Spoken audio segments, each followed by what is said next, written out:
what's new on the Burlington waterfront.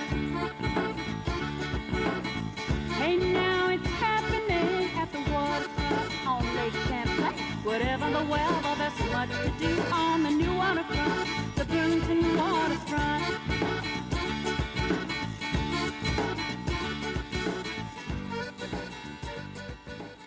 Hi, welcome to On the Waterfront. I'm your host, Mariah Riggs. And this month, I'm excited to have as my guest, Jason Redmond. Jason, welcome to the program. Hi, thanks for having me. So let's talk a little bit. Jason, what do you do? Well, I'm the Digital Media Lab teacher at the Burlington Technical Center. And that means that Digital Media Lab is photography, filmmaking, audio production, podcasting, and VFX. Okay, VFX. You have VFX. to explain that to our audience. Well, those are video effects, so they take a lot of different forms. Some people are familiar with kind of the classic 80s green screen kind of flavor of it, but we also do rotoscoping and masking and tracking of people on a particular shot in After Effects. And we're getting more into, kids are getting interested in doing Blender and other kinds of software where you can start to create environments for the different characters to be in as well. Now, so different environments. So they're creating entire backgrounds? Yeah. And so what program do they use to create the backgrounds? Well, they would use something like a Blender to do something like that. That's pretty cool. And you say Blender. So for people who don't know what just a Blender, I mean, Blender. you're using a lot of terms that, Blender. yeah, Blender. Yeah, usually I make margaritas in those. Okay, so when you say Blender, what do you mean? Well, it's just a 3D animation software. Okay. So you're creating the environments, and then you're mapping and you're putting the roto of the person in that environment, and then you have to track. If you're doing camera movements, you want to track that as well. So you bring that data in so that everything is synced up with the tracking information. Yeah, I mean, my sense of that is, you kind of think of it as like a shoebox, and the shoebox is your like diorama. And whatever you create within that diorama shoebox. But it's part of a whole sequence. So basically, when you're thinking about this, I start kids out with photography, so they learn basic compositional ideas and learn how to use the camera and the dynamics of doing exposure. And then from that, we go into Photoshop, where you start to explore layers and thinking about masking in general. So how do you go about taking people out of backgrounds, which has become increasingly easier and easier with AI technology. And I know it's a buzzword, but like with kind of embedded technology that makes the process of determining what is part of the subject and what's part of the background a lot easier, right? Yeah.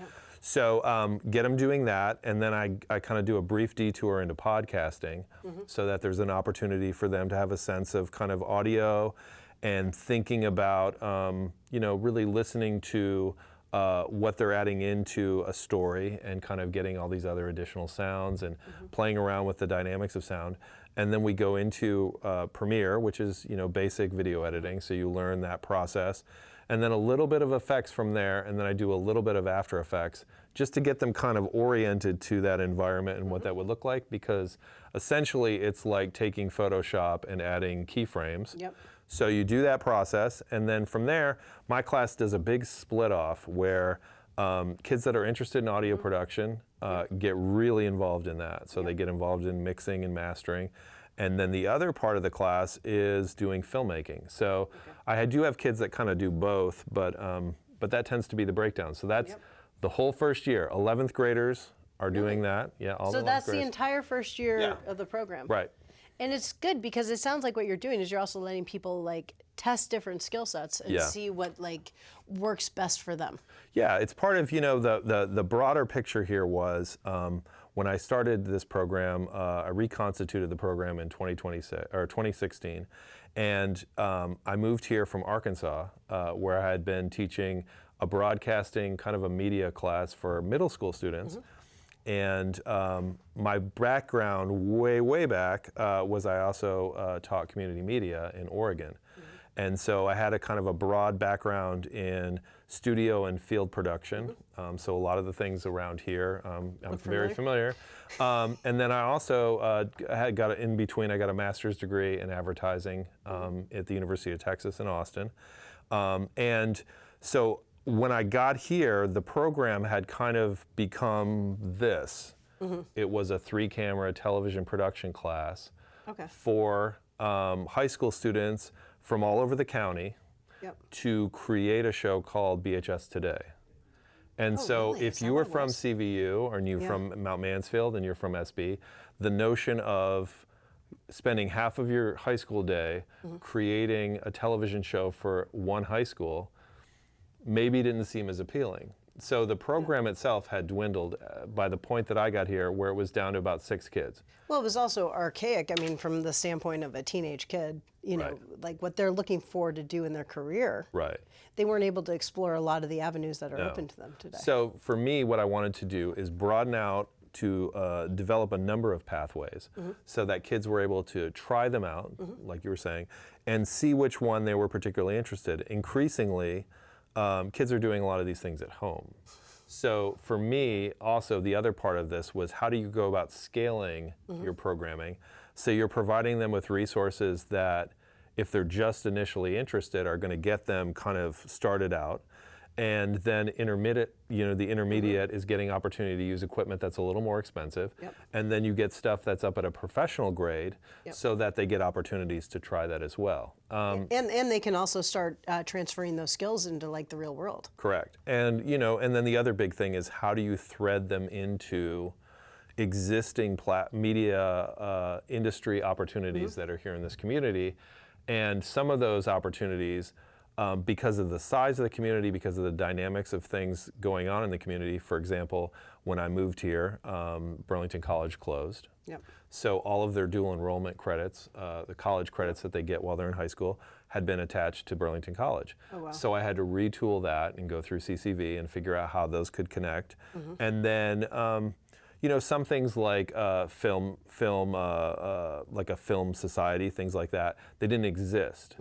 And so those required the creation of programs. So you have to go through and sort of think about from the perspective of not only a high school student and a school, but also just if I'm looking at this as a college admissions officer and I'm thinking about what would be a student that has done a lot of great things in areas they're interested in a community, they would have the academics, they would have the products in terms of a portfolio, but they would also have had experiences that are varied within the field that they're interested in. Yeah. So to me, it made sense to think about how do you create things that are going to provide all of those possible opportunities so that when a student is ready to apply to schools, they've now been a lead member to a film society. They've now gone out and interned at a local community television station. They've also created their own films. They've also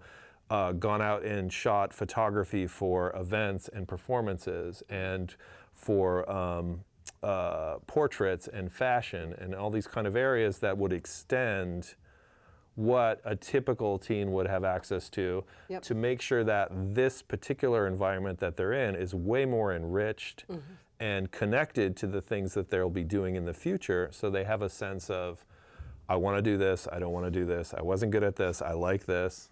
I'm really good at this. Yes. It's great to learn those things, especially when you're young enough to actually pursue the right path. Right. And to me, I'm like, you're not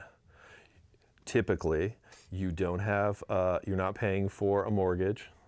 You don't have a full-time job. Yeah. You don't have 4 kids. So you have the ability at this point to put a little bit of extra time and effort into try to really experience these things and make a more informed decision about what you want to do with your future prior to increasingly spending $80,000 a year saying that you wanted to do this, but you've never test-driven that. And it can be a really tough challenge too when you get into that sort of situation. Other kids have had the kind of resources that you have brought to Burlington. Right. Because you guys you'd be on uneven footing. Yeah, it's terrifying. I mean, I don't know if you've experienced this, but back in the way back olden times of old, everything was in black and white. I was a student, and I had I was too. And I had to go to schools where kids had all of these other experiences, and I had not. And so I felt very much like intimidated and sort of like, whoa, I don't know if I can catch up. I could catch up, but in the process of catching up, had I missed out on opportunities, and we know professionally that those opportunities, particularly in the entertainment industry, are fleeting, and they only happen every so often, and you have to be prepared in order to take advantage of them. So I feel incumbent to do that. This is a very interesting question. Because of your experience in your childhood, do you think that's helped drive you to do what you do today? For sure, 100%. I think, not only how I've structured the program, but also just the whole point of the program. For me, growing up, I grew up in a town in between Buffalo and Rochester, and it was about the size of a Colchester, kind of maybe Milton even. So like I grew up in a kind of environment where there weren't a lot of opportunities, and the way the high school was set up, we were a real kind of math, science high school. STEM. And we didn't have a theater program. We had limited arts that were available. We definitely had nothing even remotely close to what I'm doing. And I would live for the end of the chapter. Because the end of the chapter, we were all textbook driven, every class was a textbook. The end of the chapter had extension and elaboration activities. So every time you got to the end of the chapter, you could create a play, you could create a short story, you could create something out of the content that was more interesting than just remembering what was said and then putting it back out. Read and wrote, there was actually a creative process. So to me, that was the whole point of going to school, was when I could get to these things. Or if there was some kind of activity that required something creative. So like when I was in AP English class, we had, there was a poetry journal that they had, so I became the editor of the poetry journal. So I created advertisements that would play on the announcements. So I, so like. Your first audio recordings? Yeah, so there was a. Did you use a 4-track? No, I used 2 tapes and taped it back and forth and then made overdubs and. That was real until the tape got so thin it snapped. Yeah, right. And then, like for the only thing that was available in terms of radio, there was a radio show that we could do sponsored by DARE. So they had given money to have a radio show. So my friend and I would go to an AM radio station every Saturday and do 2 hours worth of radio where we would introduce music and then play it. That's great. Yeah, so like these were the only things that were available. But that's all you had, but you were able to grasp onto them. For sure, but in terms of going from that to going to a school, it was a real challenge to catch up. So you experienced the level of drought that you're trying to make sure doesn't occur. 100%, yeah. I mean, because it's very challenging, I think, for a lot of kids, especially in this climate today in this country. Right. Where they don't have access to art. Yeah, and it's a challenge, when I moved here in 2016, that was the exact same year that 242 Main closed. And and it was a real challenge because the idea of that is essentially a component of what I believe my program should be offering this community. And what happened is I was building up to it, and then in 2019, going into 2020, COVID, and then the PCBs in the building closed the high school, the Burlington High School and the Burlington Technical Center. Which obviously affected you tremendously. Tremendously. So so then I became kind of wandering around. For a while, we were at Cambrian Rise on the bottom floor, across from the gas station. They had an unfinished area that they allowed us to be in. And we were in that space, which is great for the kids because they could punk rock. They could skateboard all the way around. I had no audio equipment in there, but we could skateboard all the way around. We had a corner where we had guitars and we had some other stuff, but I didn't have any of the booths. I didn't have any, because I have audio booths that we record in. Of course. So then we were in the First Unitarian Church at the top of Church Street on the bottom floor. Doing just photography because we had nothing. We didn't have any of our computers. We had nothing available. And then we moved to Cherry Street, where we're now located in the which is an amazing facility. Former Marketplace Fitness. We're currently there, but we're on the precipice of moving back over into this new high school space. And the Marketplace, I was nervous about that at first because you're taking a class and you're putting it into a former fitness center. And so there's like exercise machines there and but weights is it and everything. fit for your Well, it was for great. Your needs? It ended up being fantastic because it put us within reach of BCA Firehouse. It put us within reach of downtown Burlington, irrespective of what people's perceptions are of the security and safety of downtown Burlington. It is a wonderful environment, a great place to be because there's so much going on. It's very vibrant, and the architecture is wonderful, and there's a lot of opportunities for photography. And it's the best workshop in the world. Yeah, I mean, it's great. to go out and observe people, to think about locations. Correct. You know, I mean, being able to go out and workshop stuff out in like a real vibrant community like that, especially in Vermont. Yeah, no, it's been great. I mean, special. it's an odd urban environment in Vermont in general. Yeah. But given that, so we've been there, and what I try to do, if anything, is think of the program extremely on a pragmatic level. Like, how do you go about taking what's in front of you and determining how to find collaborators and programming that's going to fit the needs of the kids you have in front of you with the resources and the environment you have. So when we got into that space, it became a lot about, we're really going to focus on audio production. We're really going to focus on photography because we have this beautiful environment. The filmmaking backed up a minute because of the amount of resource involved, and I think a lot of the logistics for doing it downtown were much more challenging than doing the photography and doing the audio production. So those two things really kicked in.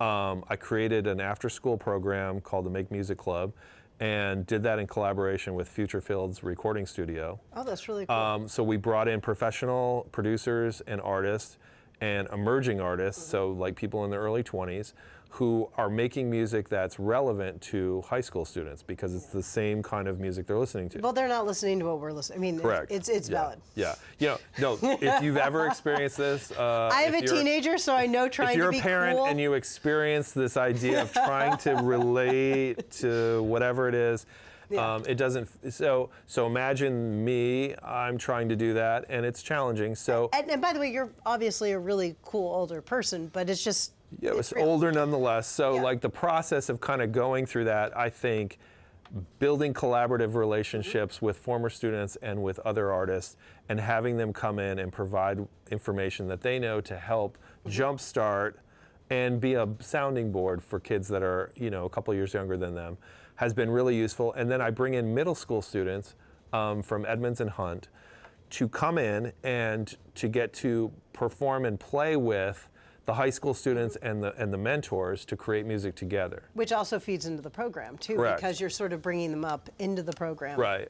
But you know, the energy there is very palpable, and it's really hilarious because you have kids who maybe don't like school, but then they're getting on a public bus, they're coming to this program once a week, and they are not leaving until I tell them it's time to leave. I feel like a parent of a friend of mine, maybe back in the 80s, telling us that we had to stop playing video games and I had to go home because it was time for dinner, and like being miserable and not wanting to leave and be like, can we just stay? But that's the point of education in so many levels, because what you're doing is you're creating an educational experience for somebody who's going to thrive in a uniquely workshop creative environment. That maybe, in like what you just said, doesn't necessarily do well in traditional environments. But I don't want to exclusively put like those kids on an island and say that this is what this is for, because what I have found is it's important that every kid have this opportunity, and then those that really find it to be compelling and enriching to what they want to do, that they stick with it and build from it. Because I've had kids that are in all AP classes, in this environment, along with kids that are literally kind of like hanging on to a GPA, and the two together kind of tend to help each move each other up to the and also finding success, I'm sure, for students to translates across their entire lives. Yeah, to the point where this is not just something that happens within the school setting. So what happens is they do this work, they get better at it, and I've had a number of instances where the students that are producing, and I start with them in like a 7th grade situation, by the time they're in high school, they're playing at higher ground.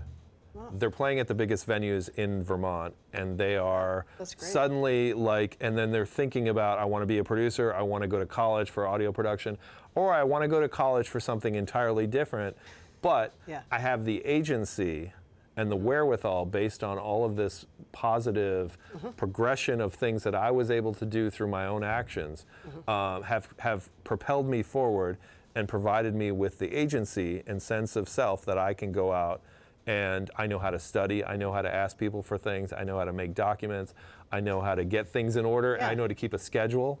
Which, by the way, for all children of this generation is a major skill set. Yeah, I mean, and those are the life skills that people need in order to thrive in their lives anyways. Correct.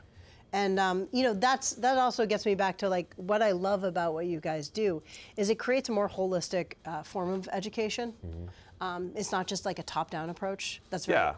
No, and I mean, it's a perfect metaphor to say that the program was initially a 3-camera television production class. And what that is essentially someone in a control room who's controlling the other people who are covering this, getting coverage of the thing that we've decided to do, and then putting that out as a product, as opposed to each of the cameras have run loose, and some of them are making photos, some of them are making movies, some of them are making audio, and it kind of spreads. And again, like, it also reinforced, the brain has plastic material in it.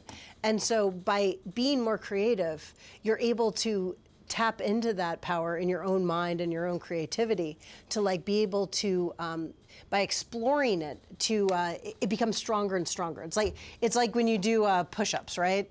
When you do push-ups, your arms get stronger. Your brain is the same way, especially with creative enterprise. So the more you're able to go out there and tap into, like, your own creativity, the better you get at creative intellectual property. And I think, really the community itself needs this kind of meeting point where creative artists in a number of fields can come together and provide information to the younger generation of student that they can then create content within the city, culture within the city, that makes the city itself and the community in the region more vibrant and more able to meet the needs of the next generation of person that's coming up. It's not something where I have isolated these different things into different parts of the city and you don't have access to this yet, you're only doing this or you're only doing this. It kind of creates opportunity for a number of different people of different ages to get together and be able to work together to create culture. Well, that's one of my favorite things about your program is that former students, because it's so strong, it's like a self-driving engine, right, of creative enterprise. And so former students actually come in and work with current students.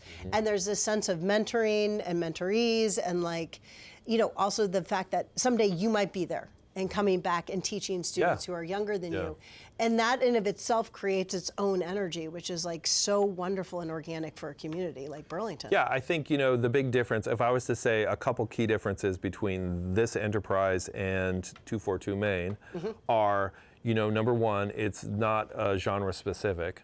Yeah. So what I think one of the glaring opportunities that was maybe lacking from the previous model is the opportunity for more expansive consideration of global majority peoples in general and more opportunity for a number of voices and a number of different ways of creating to be made present. The other key factor is I think it should be youth directed, and I think that youth should be in management position and in charge of a lot of the factors involved. But I also think there's space for collaboration between people that are a little bit older, people that are way older, because I think there's opportunity there to share perspective and to provide for a broader array of... Well, because that's a community-based program. Correct. And by doing that, it's the outreach to all various aspects of the community. And that web is what drives everybody together. Right. And I mean, that's the other thing, too, is trying to have as many different facets as possible. And it's really interesting because I do think the teen-run component is so valuable because what you and I might prioritize would be completely different. Oh, for sure. Than what a 16-year-old would think is important or cool. Right. I mean, I still try to some degree. I still try to some degree put in, I mean, I think part of the program that we work together on, the Student Film Society of Chittenden County, right? Yeah, just so you know, we do work on a program together, which we actually started at the end of the year last year. That's right. And it's Chittenden County student, what do we call it? Student Film Society of Chittenden County. Thank you. Right? There we go. Thank you very much. It's a mouthful. Yeah, it is.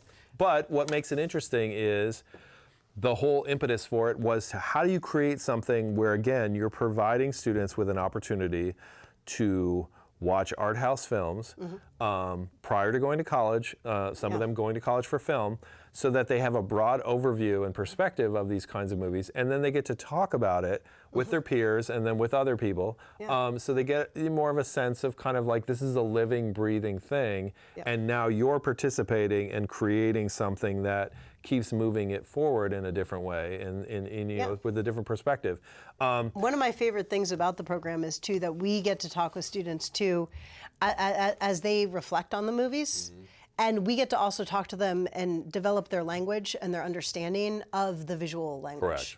And so like letting them think about like, oh wow, the editing in that, or the lighting in that sequence, or how the camera moved. And so taking all those kinds of realizations as you watch some of the better films in history, and then be able to take that back to your house or wherever, even on your phone, and actually be able to watch movies creatively and then be able to process it from a visual language component is so valuable moving forward. Yeah, and I think, you know, and what I've found with, you know, the Make Music Club and now the Film Society is the possibility once you create something, the next phases of it possibly can be opportunities for other people to start coming into that space and creating workshops and other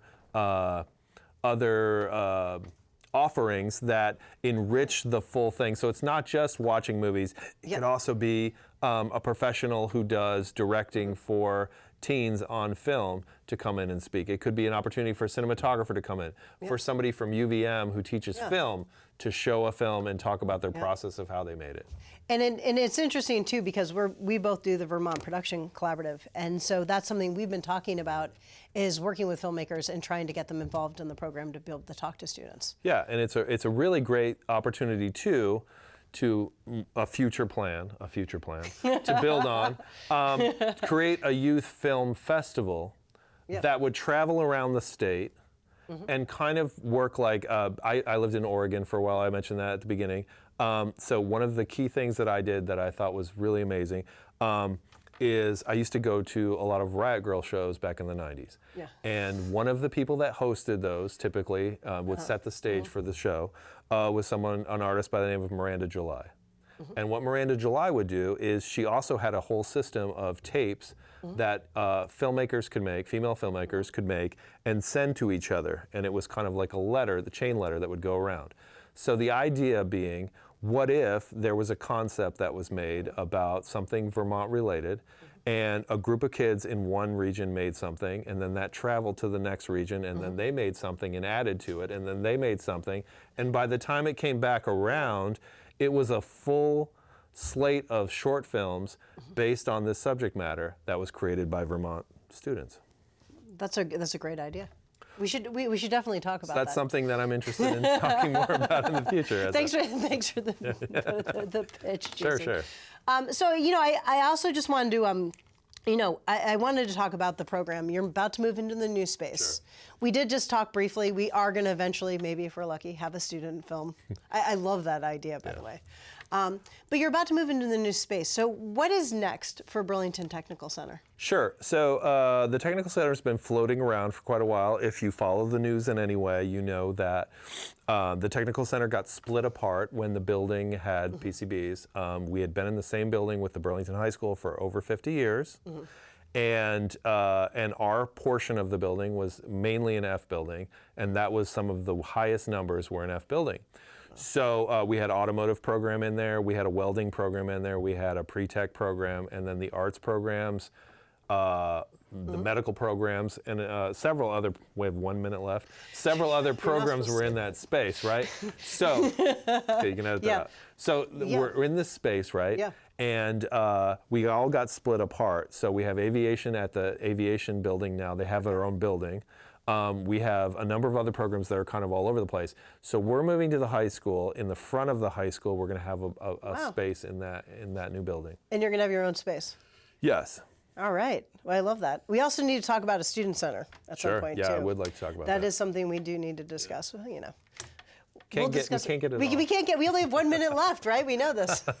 Hey, Jason, it's been a pleasure to have you on the show. Thank you so much for having me. Thank you so much, and thank you so much for all the work that you do for. Definitely. And you know, if you know a kid in Chittenden County who's interested, who likes things like media, they like making music. You see them all the time making videos on their phone or whatever. You know, the Burlington Technical Center program is one of the most fabulous programs. I would say it's one of the better programs in the country, and you are incredibly lucky to have this program in the state of Vermont. So, you know, encourage them, because getting involved with what Jason does really is an incredible opportunity for children. And thank you so much for what you do. Sure. Anyways, thank you guys for being here this month. I'll see you right back here next month, and have a great Thanksgiving.